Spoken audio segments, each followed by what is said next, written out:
Halo teman-teman, pada video kali ini kita akan belajar mengolah data menggunakan SPSS. Mulai dari mengimpor data dari Microsoft Excel hingga melakukan uji normalitas menggunakan metode Kolmogorov-Smirnov. Jangan lupa like dan komen ya teman-teman. Langsung saja ke tutorialnya. Baik, kita mulai dari data penelitian yang sudah saya siapkan di Microsoft Excel. Di sini terdapat data sebanyak 60 responden. Variabel pertama adalah motivasi belajar sebagai variabel X, sedangkan variabel kedua adalah hasil belajar sebagai variabel Y.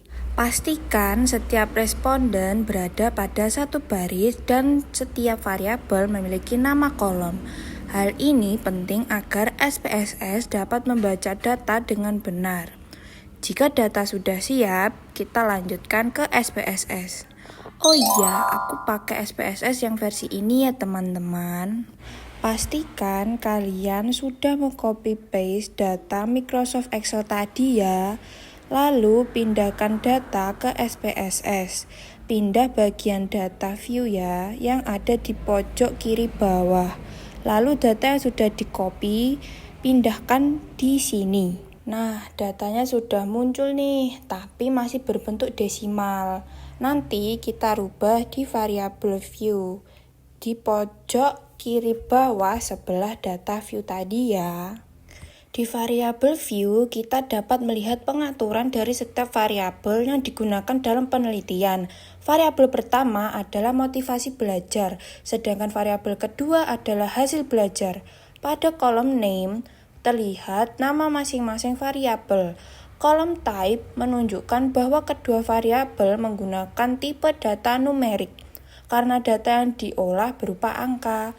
Kemudian pada kolom desimal kita ubah menjadi 0 karena data yang digunakan tidak memiliki angka di belakang koma. Selanjutnya pada kolom measure, kedua variabel diatur menjadi scale karena termasuk data interval yang akan dianalisis menggunakan statistik parametrik. Setelah semua pengaturan variabel sudah sesuai, maka proses analisis dapat kita lanjutkan. Untuk melakukan uji normalitas, klik menu Analyze pada toolbar SPSS. Kemudian pilih Descriptive Statistik. Lalu klik Explore. Jendela Explore akan muncul. Selanjutnya, masukkan variabel motivasi belajar dan hasil belajar tadi ke dalam kotak dependent list.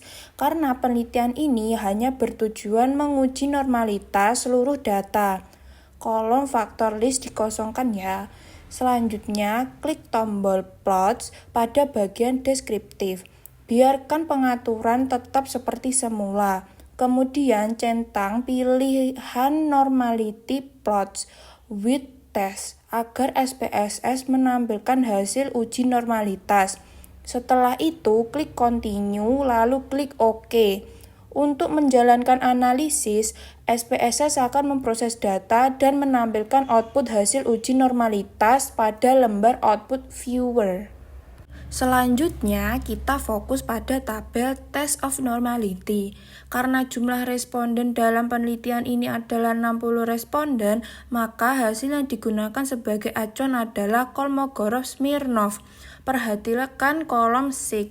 Pada variabel motivasi belajar diperoleh nilai SIG sebesar 0,194. Sedangkan pada variabel hasil belajar diperoleh nilai SIG sebesar 0,200.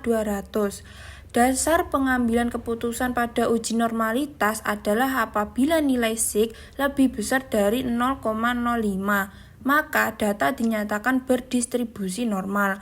Karena nilai SIG pada kedua variabel yaitu 0,194 dan 0,200, maka lebih besar dari 0,05. Maka dapat disimpulkan bahwa data motivasi belajar dan hasil belajar berdistribusi normal. Baik, semoga tutorial ini bermanfaat dan dapat membantu teman-teman ya. Terima kasih sudah menonton. Sampai jumpa di video berikutnya.